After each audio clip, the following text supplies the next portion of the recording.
Bienvenue dans la Guilde, le podcast qui booste vos compétences en Quality Engineering. Je suis Jean-François Frézy, expert en Quality Engineering et passionné par la transmission des savoirs. Chaque semaine, je te partage des astuces pour transformer ta façon de travailler en Quality Engineering.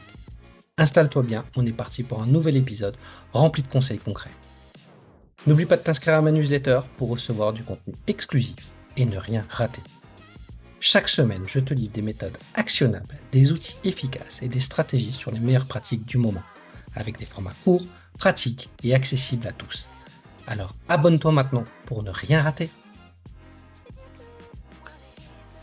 Dis-moi si cette situation te parle.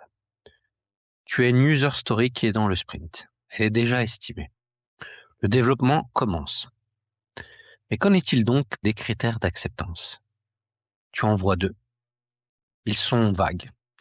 Ils décrivent ce que les fonctionnalités sont censées faire avec une phrase un peu laconique, sans vraiment préciser ce qui se passe dans les cas limites, dans les cas d'erreur, sans dire comment on sait ce qui est terminé avec un peu trop d'ambiguïté.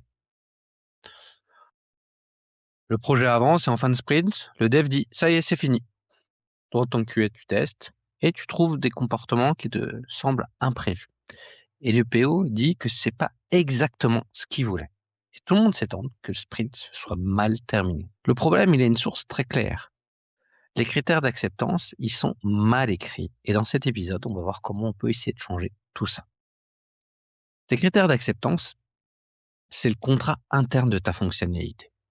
C'est l'accord entre le PO qui exprime le besoin, et les développeurs qui implémentent et le QA qui valide. Dans ce contrat, il peut y avoir du flou. Et si chacun comble les blancs avec ses propres filtres, ses propres hypothèses, on va avoir des comportements qui risquent d'être différents et donc avoir ce que j'appelle des bugs de spécification. Donc le coût de cette ambiguïté, il va être direct et mesurable. Chaque heure que le développement travaille sur une spécification va générer en moyenne 2 à 3 heures de correction et de retravail en plus. Donc un critère d'acceptation précis, lui, va éviter des allers-retours entre le dev, entre le PO et aussi le QA. Donc plusieurs critères précis évitent plusieurs allers-retours sur un sprint entier et impactent donc la vélocité de façon positive et significative. Mais au-delà du coût, il y a aussi la confiance. Une équipe qui travaille avec des critères clairs et une équipe qui est une équipe qui livre en confiance. Elle sait ce qu'elle doit faire, elle sait quand c'est fait et elle perd donc moins d'énergie.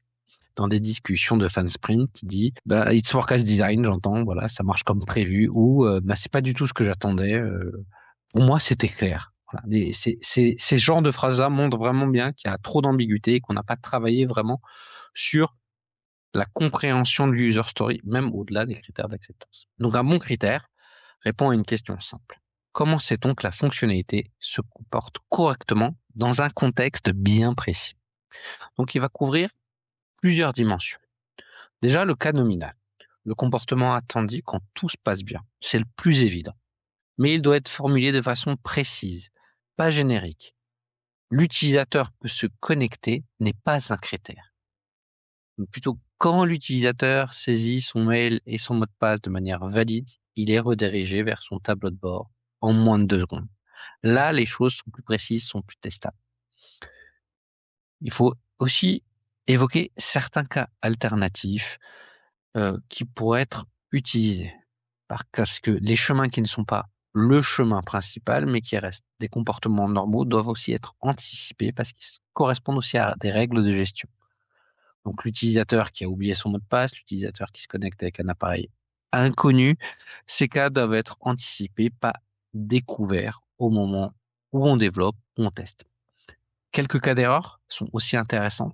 Qu'est-ce qui se passe quand les choses passent mal? Quand le mot de passe est incorrect, quand je saisis 3 fois mon mot de passe, quand le format est invalide. Bref, tout ce qui permet de valider que le comportement de l'application va fonctionner ou ne pas fonctionner en production. Et bien sûr, il y a une quatrième dimension qui est aussi tout ce qui va être non fonctionnel. Tout ce qui va correspondre aux performances, à l'accessibilité, à la sécurité lorsque c'est nécessaire, nécessite donc un critère d'acceptance qui doit être utilisable. Donc ça, c'est clairement des choses à mettre en place. Donc en pratique, comment on les rédige? Donc il y a deux écoles, clairement, avec deux formats. Ceux qui disent, il faut utiliser le format Gherkin, given when then, et qu'on va dire, étant donné qu'un contexte initial, quand une action se produit, alors voici le résultat attendu. Donc ce format oblige à préciser le contexte, l'action et reste observable. Il peut paraître lisible pour tout le monde et directement, potentiellement transposable en test automatisé. Tout le monde n'est pas forcément fan de ce formalisme et je peux le comprendre et c'est pas une obligation en soi. On peut aussi écrire ces critères d'acceptation sous forme de règles de gestion où on va avoir vraiment une liste et on va les numéroter, on va aussi les prioriser. On peut aussi les mettre dans une table de décision lorsqu'il y a une complexité dans savoir qui prend le lead sur qui dans la règle de gestion et ça c'est vraiment très intéressant.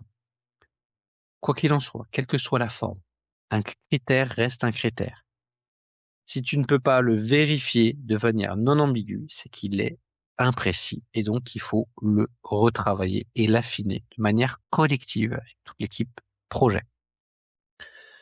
Donc la meilleure façon d'améliorer les critères d'acceptance dans une équipe, c'est de créer des moments, des rituels dédiés pour ça et de ne pas avoir une story entière dans le sprint sans critères validés. Ça, c'est pas possible. Ça va être vraiment non négociable. Donc pour moi, il y a deux principaux rituels qui peuvent se retrouver à différents moments du projet. Celui que j'aime bien, c'est le Trois Amigos. Donc c'est vraiment avoir autour de la table le PO, le QA et le dev qui vont se réunir autour d'une story, un quart d'heure, 20 minutes maximum pour challenger la compréhension de l'user story et les critères d'acceptance. Donc clairement, le PO, lui, il apporte le quoi, le dev questionne sur le comment et le QA, il est plutôt dans et si on fait ça, qu'est-ce qui se passe? Donc le but, c'est de lever les ambiguïtés, de les écrire et de les mettre dedans. Donc ce Trois Amigos, des fois, est un atelier à part, des fois, ça se trouve un peu en refinement, ça dépend vraiment des organisations, des équipes. Et il y a un autre rituel, je dirais même plutôt un asset qui est important, c'est vraiment de définir sa definition of ready pour dire l'US, on peut la mettre dans le sprint et on est d'accord sur ça au point de vue de la compréhension de l'user story, de ses dépendances et des risques inhérents et des effets de bord qu'elle peut introduire. Donc c'est important si on décide qu'il faut qu'il y ait au moins un minimum de nombre de critères d'acceptation qui couvre au moins un cas nominal, un cas alternatif, un cas d'erreur, on le définit et c'est des choses qu'on doit négocier ensemble. Donc petit conseil, ne soyez pas trop ambitieux sur votre première version du Definition of Ready. Sinon, c'est des choses qui vont ne jamais être faites parce que c'est trop complexe. Donc, commencez avec un espèce de MVP où vous commencez, où vous avez négocié, où vous êtes d'accord avec votre équipe. Et puis après, au fur et à mesure, en fonction des contextes, vous pouvez rajouter des choses qui vous paraissent pertinentes et indispensables pour pouvoir commencer à développer et à tester vos stories. Donc, en résumé, il est indispensable de préciser le contexte, l'action et le résultat attendu pour chaque story. Couvrir tout ce qui va être nominal, un peu d'alternative, un peu d'erreur. Le but, c'est pas d'écrire tous les cas de test possibles, mais c'est qu'on soit d'accord sur les risques inhérents et la compréhension des gestes métiers. Donc le but, c'est clairement d'avoir compris le contexte et la compréhension de ce qui va être dans le sprint et pas de le faire pendant parce que là, ce sera trop tard, voire après, parce qu'il faut refaire une deuxième fois le développement. Donc, des critères bien écrits, c'est pas une charge supplémentaire, c'est vraiment pour moi une anticipation qui va réduire votre retravail, vos incompréhensions et des fins de sprint qui vont être forcément rétendues. Donc, c'est un investissement qui est plus que rentable qu'une équipe produit doit faire. Et ça commence par décider collectivement que c'est bon, on comprend, c'est plus suffisant et nécessaire. Donc, n'hésitez pas à retravailler, à rechallenger les critères d'acceptation de votre équipe. Et moi, je vous dis à très bientôt dans la guilde pour un prochain épisode de podcast. À très bientôt. Au revoir. Merci d'avoir écouté cet épisode. C'est grâce à toi que la guilde continue de grandir. Si tu as aimé, n'hésite pas à partager autour de toi et à laisser un avis 5 étoiles sur ta plateforme préférée. Je te donne rendez-vous au prochain épisode avec encore plus de conseils pour booster tes compétences.